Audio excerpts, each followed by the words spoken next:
Oh, isn't this exquisite? It's not just lovely, it's a pink diamond, and it comes with a price tag of $50,000. My mother-in-law, who couldn't be bothered to attend my own mother's funeral, appears to be relishing a lavish getaway with her friends, completely oblivious to my presence. She gleefully shared details about her new sparkling pink diamond ring, seemingly fueled by jealousy towards a friend who flaunted a similar ring. In her triumph, she revels in having outdone her friend by choosing a more expensive ring from the same store. However, the reality is far from what it seems. It's implausible for her to afford such a costly item, and it turns out she had secretly taken money from my husband's safe to make the purchase. This money, crucial for her future, had been earmarked for her nursing home fees. My name is Hillary Johnson, a 46-year-old woman living with my husband Steve, who is 7 years my senior, and our high school senior daughter Gina. Despite not being wealthy, we lead a stable life. I have worked part-time at a local drugstore for over a decade, and my hobby is cultivating herbs. Lately, I've been challenging myself with a medical herb certification exam. Gina and I often discuss her future dreams, bringing us joy. 6 months ago, my father-in-law passed away, introducing significant changes to our modest lifestyle. According to his will, the house went to Steve, and the cash to my mother-in-law. The money was intended for her nursing home fees, given her age of 75. Despite this, she pleaded tearfully to live in the house, and after much debate, we agreed to cohabitate for a year while searching for a suitable home. The area where the family home is situated has now become a popular high-end residential area. Still, we are not wealthy. It's an old land holding. I learned that my mother-in-law had a habit of spending recklessly, and though I had prepared for it to some extent, the reality was shocking. As Steve heads out for dinner shopping, my mother-in-law, on the first day of our cohabitation, casually asks, "Hillary, could you lend me some money? I'm going out." "Thank you. Just in case something comes up. And I need more, give me $100 for now," she says under the pretext of buying dinner. I found myself pondering how much groceries she intended to purchase. Despite my reservations, I made the mistake of giving her the requested amount. 2 hours later, she returned by taxi, laden with bags from an upscale department store filled with expensive deli items and sweets. "Tonight, we feast. I wanted to try these side dishes. They're supposed to be delicious, and we have desserts too," she exclaimed proudly. Curious, I asked, "Mother, how much did this cost?" She replied, "Well, let's see. I went a bit over because of the taxi, but I covered the extra, so it's fine."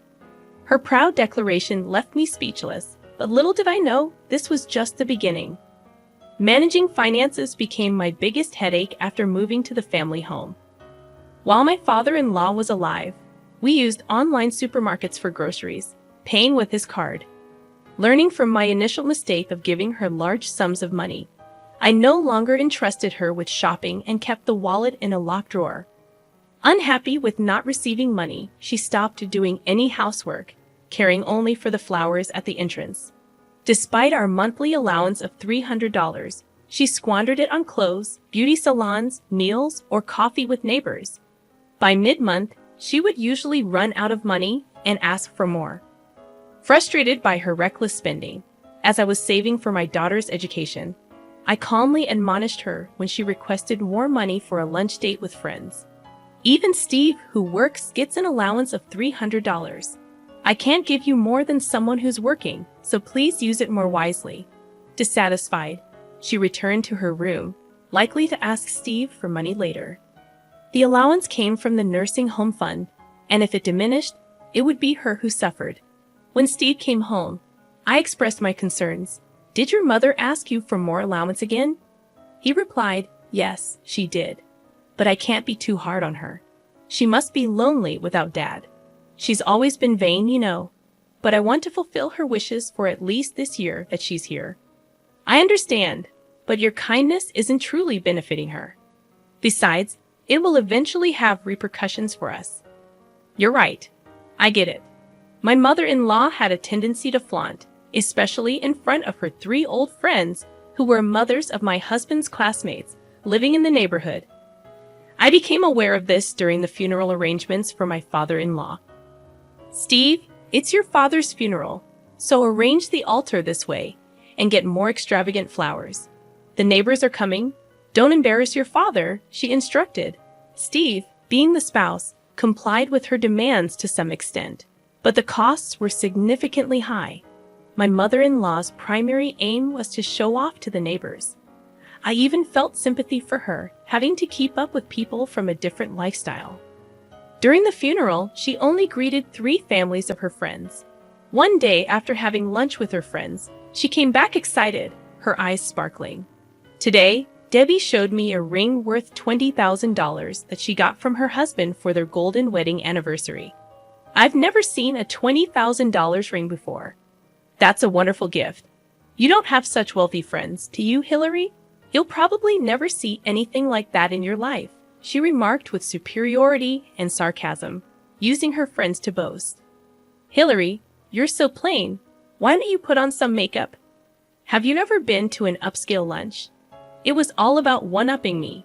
I tried to ignore her words, but she seemed increasingly hostile towards me, especially after I refused to give her more money.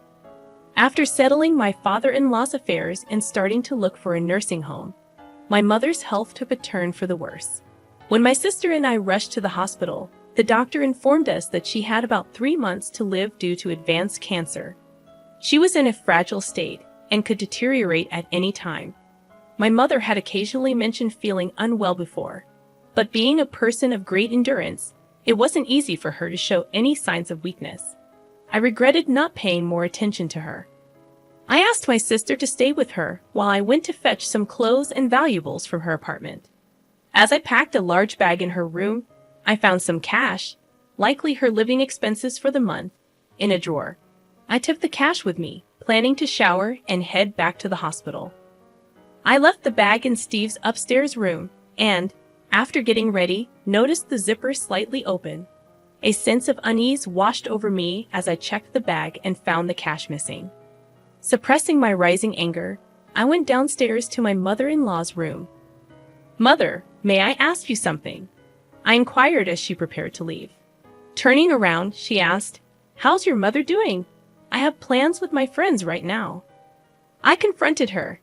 "The money that was in the bag in our room, you have it, don't you? That money belongs to my mother. Please return it." "I don't know what you're talking about. I never go upstairs." "Are you accusing me of stealing?" she retorted, rushing past me and heading for the door. "I'm going out for a fancy Chinese dinner with my friends tonight, so I don't need your poor excuse for a meal. Give my regards to your mother." With a smirk on her face, she left the house, leaving me in shock. Just then, Jenna came home and asked, "Mom, are you okay?" "Your grandmother's money. My mother-in-law took it." Unable to confront her without evidence, tears naturally started to fall from my eyes. Jenna gently stroked my back to calm me down. "That's terrible. It must have been her. I've seen her coming down from upstairs before. To think she would stoop to taking your grandmother's money. I can't forgive her. But how's Grandma? If you're going to the hospital, I'll come with you. Let's think of a way to get back at her." As we walked, Jenna's words encouraged me, lightening my heart a bit. Despite feeling sorry for my father-in-law, I decided to protect my family in my own way. A few days later, my mother's condition suddenly worsened, and she passed away. In her final days, she was mostly in a daze, occasionally lucid. I expressed my gratitude to her repeatedly for raising me, for her love, for Gina's future dreams, for the plans with Steve, and for our old age. She didn't speak, but her eyes smiled gently and sometimes nodded. While talking to her, I remembered a visit to my father-in-law before his death. He had thought about divorcing my mother-in-law, but didn't want to trouble his son and his wife. He asked me to sell the house and put my mother-in-law in a nursing home after his death. That's when he told me about her spending habits. Her attitude changed when Steve started kindergarten, living in a wealthy area, feeling pressure to keep up with rich neighbors. She deluded herself into thinking she was wealthy too, possibly fueled by Steve's success in a famous company. I regretted not putting her in a nursing home sooner, It could have prevented the theft of my mother's money. Steve and Gina arrived in time for my mother's final moments, but only my sister and her husband were there at the end. When we returned home to prepare for the funeral, my mother-in-law was out. I decided to show her the last bit of kindness. We held a small funeral for my mother without her presence. I tried calling her, but she was out and never answered. When I returned home after the funeral, everything was quiet as if she had stayed out overnight. Then, my mother-in-law returned in a good mood. "My condolences for your loss. It must have been hard," she greeted me. I noticed a shiny new jewel in her hand that I had never seen before. "Oh, this look, isn't it beautiful?" "A pink diamond. It cost $50,000. How did you get that, Mother?" I asked. She replied, "I bought it, of course." Debbie introduced me to the store. It's a reservation-only place in New York City, so I went for an overnight stay with my friends. The hotel we stayed at, and the meals were wonderful. To my astonishment, my mother-in-law indulged in luxuries during my mother's funeral, enjoying an overnight trip to New York with friends. I was left speechless with disbelief. I bought something even more expensive than what Debbie showed me. "Feels good, Mother," my mother-in-law declared. I couldn't comprehend how she obtained such an expensive item. "You don't have that kind of money. How did you get it?" I questioned. Nonchalantly, she replied, "Oh, I found it in Steve's room safe. My passbook was in there with exactly $50,000. Since it's in my passbook, it's my money, right?" I felt frozen and disappointed by her actions during my mother's funeral, although, in all honesty, her behavior was somewhat expected. It was confirmed that she had entered our room upstairs. The passbook was in the safe of the study room that Steve now uses. The safe was an old dial type, and Steve, finding it tedious to turn the dial, left it unlocked, thinking the study was locked anyway. On the day my mother passed away, I intentionally left the study unlocked, suspecting that she might take the opportunity to enter our room and take the passbook from the safe. That $50,000 is from my father's inheritance. Do you understand what that means? I asked her. Unperturbed, she replied, "I know it's my money left by your father. So what's wrong with using it?" I began to feel pity for my mother-in-law. "Sure, it's your money and you're free to use it.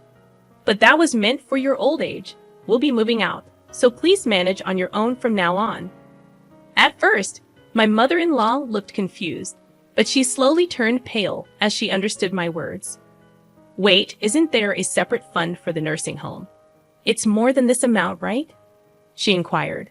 I explained, yes, there was more, but it decreased due to the inflated funeral costs of my father-in-law and your monthly requests for more allowance from Steve. Feeling the need to illustrate the alternatives, I handed her brochures of lovely nursing homes I had collected over several months. She looked at them speechless and shaking. At that moment, Steve and Gina came down from upstairs. I had reported to them after opening the study, so they had come to check. Steve, initially skeptical that his mother had stolen the money, had no complaints about what I did. While I would have properly arranged for my mother-in-law's nursing home if nothing had happened, her intrusion into our room and the theft of the money prompted me to protect my family.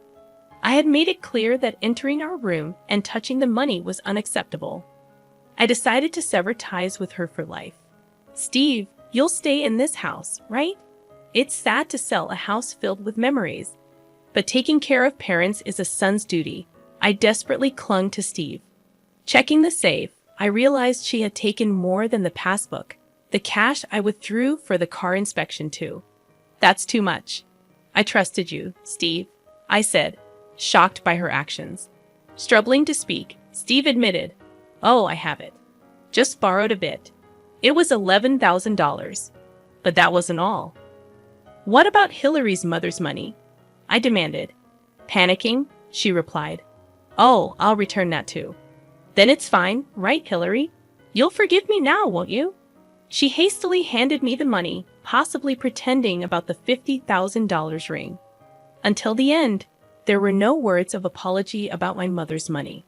"I'm sorry, but I can't live with you anymore. I'll protect my own family from now on," I declared.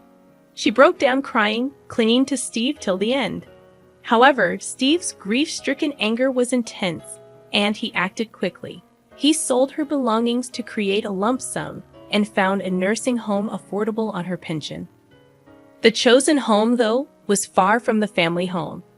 I probably won't see her again in my lifetime. Steve occasionally gets calls from the home, and she seems calmer now, possibly settling into her new environment.